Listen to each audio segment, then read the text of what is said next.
Hi guys, Peter Finch here, teacher professional down at Trafford Golf Centre in Manchester, and I'm filming here at the Reunion Golf Resort in Orlando in Florida as part of our trip over here for the merchandise show.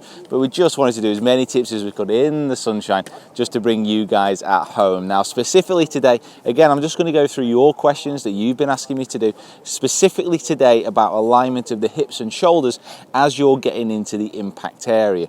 Now, a lot of people overlook alignment for a start. I mean, alignment is so important before you actually start the shot, but also the alignment of the shoulders and the hips as you actually hit is very important in determining a lot of factors, specifically the path, and that is what I'm going to be talking about today.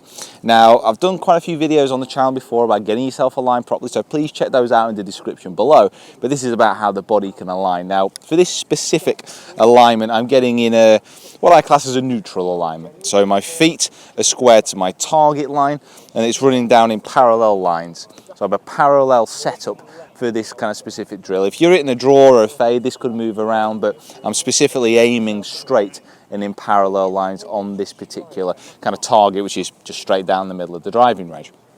Now, like I said, check out the video on an alignment routine on how to actually get yourself lined up. But specifically, if I assume that I'm lined up correctly, which hopefully I will be, what I generally want to see at the point of impact are my hips to be rotating, pushing off my right side, so pushing off my right lateral bump first, then getting the rotation of the hips. And at impact, I want my hips to be slightly open to the target line. So slightly open to my feet line, slightly open to the target line, and rotating away to the left-hand side in this direction. Now, what a lot of people do, and something I see quite a lot in lessons, is the shoulders actually start to match the actual hip alignment. So at the point of impact, the shoulders are pointing left and the hips are pointing left as well. Now, the only issue with this, well, a couple of issues with this, but one of the main issues is as the shoulders start to go off to the left-hand side, in general terms and most likely, the club will follow along that line. And that's the classic out-to-in path that a lot of us want to avoid. So what you do see, and I do see this so many times in lessons, is the swing coming down, the hips to rotate, the body to also spin, and the shoulders to be aiming off to the left-hand side. And that's going to create an out-to-in path. Now, what I want you guys to work on, if you are struggling with that, and you can identify in that your swing, is try and get the separation between the hips turning off to the left-hand side and the shoulders being pretty much square to your target line at impact. What you'll tend to find is a lot of the best players have the shoulders very slightly open, very slightly open. But if you can feel like the shoulders are square to the target line while the hips are open, this will make sure that the path is coming a lot squarer into the ball. Because as I said, the path will generally follow where the shoulders are pointing. There are exceptions because there are lots of ways that a player can actually swing over the top, but in general terms they do follow the shoulders. So, getting yourself set up nice and parallel, using the video in the link below, taking it to the top of the backswing, rotating the hips, moving forwards first, rotating the hips, hips open, shoulders nice and square. If you really want to exaggerate this, and something I get my lessons doing, if they really do need to get the feeling of a path coming a little bit more from the inside rather than the outside, is actually feeling like the shoulders are pointing off a long way off to the right-hand side. This is quite an exaggerated movement because it can drop the club very much from the inside, which will give as many problems as it does when you swing from the outside.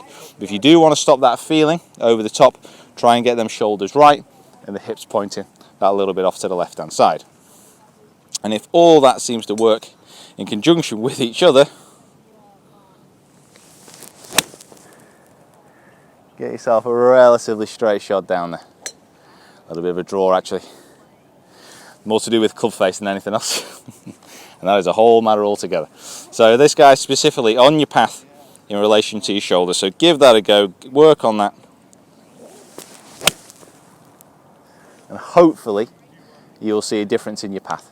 Right guys, thank you so much for watching. Please subscribe to the channel if you haven't already. Follow me on my social media platforms as well, and check out all the videos that we've managed to get here in Florida. It's been a fantastic trip so far, and there's a lot more to come. So guys, thanks so much for watching, and we'll see you next time.